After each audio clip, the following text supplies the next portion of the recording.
Isn't it crazy that you could never have a business that's successful ever again? I had dinner years ago with an entrepreneur who had exited a company that was an e-commerce company.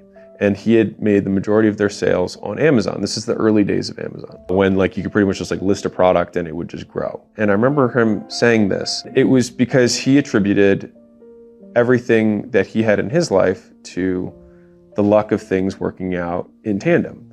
And the reality was that for him, that was true. And for us, it was also true. But we had crystallized the knowledge because we had wanted to study what made us successful. And so since that point, he has not had a business that was more successful than that first one that he had. We have had everyone since be more successful than the first one that we had. You are not nervous. You're underprepared. If I have anxiety about something that's coming up, that has become my telltale sign that I am underprepared, that I didn't do the work that I know I should have done. And that's when you get nervous. When you can get up on stage and you can do, or whatever your version of the performance is, and have absolutely zero anxiety, it's because you've absolutely habituated to the stressor. For example, if you want to get someone to stop being afraid of spiders, the fastest way to do that is get them into a room with spiders and let them sit there, have a fucking panic attack, pass out, wake up again, pass out, wake up again, until eventually they just realize that they don't die and they're still there and there are spiders and they keep living. And then the phobia is gone. They habituate. This is my actual productivity routine. One day a week for me, which is Mondays, I have my manager day. On that day, I maximize as many meetings as I possibly can because I know that I can't do deep work as soon as I have one meeting. Anyone ever had a 10 a.m. meeting in the middle of your morning and be like, well, I guess my morning's cooked? I work the same way. The other days of the week, I have completely empty because those are the days that I can make stuff. And when I make stuff, we make money. And so I try and maximize that to the best of my ability. The next thing is that you'll notice that I book from back to front if I am going to have meetings. That way, I still have as much time in the morning as I can prior to meetings beginning. And by combining those two things, which is days that are allocated for deep work, days that are allocated for managing, and going back to front, I've made the most use of my time. And you can get up in the middle of a meeting and say, hey, I've just got stuff I need to do and I don't think I'm relevant here, or I don't think I'm adding value. That's you returning time to the company. Because this is the thing that everyone forgets. Let's say you make $50 per hour. That means that if you have 10 people on a 1 hour call, that was a $500 call or a $400 call. Now, if we took the whole team out to Chili's and we spent $400 on drinks and chips and whatever, it'd be considered a major expense, right? But every day, all the time, you're taking the whole team out to Chili's 10 times a day. This is why people stay poor, because they don't know how to allocate time to get the highest returns. To impress poor people, you outspend them. To impress wealthy people, you outwork them. I see this with the the Rolex Flex or the I rented the Lambo for the day and look at my Instagram picture.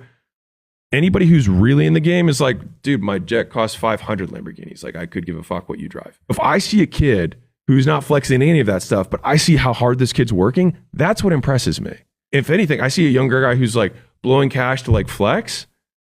I'm not even neutral. I'm less impressed. I'm like, dude, what are you playing? Like, who? Immediately, I'm like, who are you trying to impress? And then whatever they say, I'm like, it's the wrong person, man. Because the right girl also is impressed by how hard you work. If you want to become obscenely wealthy and have your parents like question like why it's ethical or if it's illegal what you're doing, just sell stuff that people don't stop buying. People buy insurance and they tend to not cancel it. It's like a 97% annual renewal rate. I was looking at a company that did some sort of water treatment for like corporate, whatever. They had like a 98% annual renewal. Like, wouldn't it be nice to sell someone once they get paid forever? Like, way better than having to reload every month because all your customers leave. And a lot of that, and this is me just giving you 13 years of post experience, a lot of it just actually has to do with the problem you solve. Sure, there's how well you solve it, but like the biggest order of difference is just what you're selling. People buy and stay with a cleaner for the most part if they do a good job way longer than they stick with a gym. Like, you have the most amazing gym in the world, but sometimes like Cindy goes on vacation or she moves or she has a baby. Like, there's just so many things that are pitted against you that causes cancellations, right? Now, if you look at TAM, more people probably want their house clean than want to go to the gym, right? And I would say I try to lean more towards things people already want and that they already pay for and that they won't stop paying for. And this took me a really long time to learn.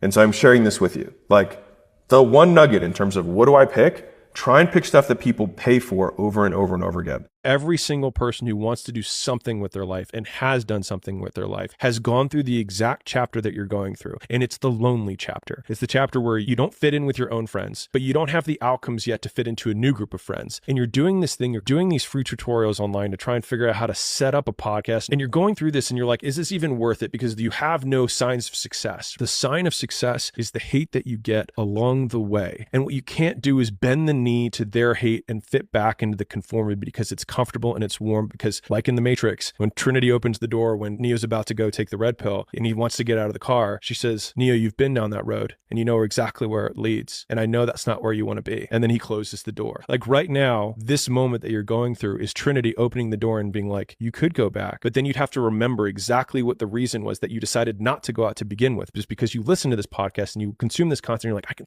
do more than this. And you start to see the person that you could be. And you're like, this does start to feel like hell. You know, there was a guy a while back who kept asking for a podcast, and by chance, I saw him at an event or something, and I had like 20 minutes to kill. And I was like, dude, you ready? Like, let's just do it now. Like, you've wanted this, I'm here, I've got time, let's rock. And he ended up not wanting to do it. Losers wait for perfect conditions. Winners realize that the condition the opportunity presents itself is the perfect condition. Everybody wishes they were 100% all the time, but winners win regardless of the condition. They just can't imagine losing. It's about coming back when you're down 10 points and you have very little time on the clock, or you have a deadline that you have to make rent and you have to figure out a way to generate cash and your best salesman's out. Like, that's where you can become more innovative, and that's where I think the true entrepreneurial trait, which is resourcefulness, shines.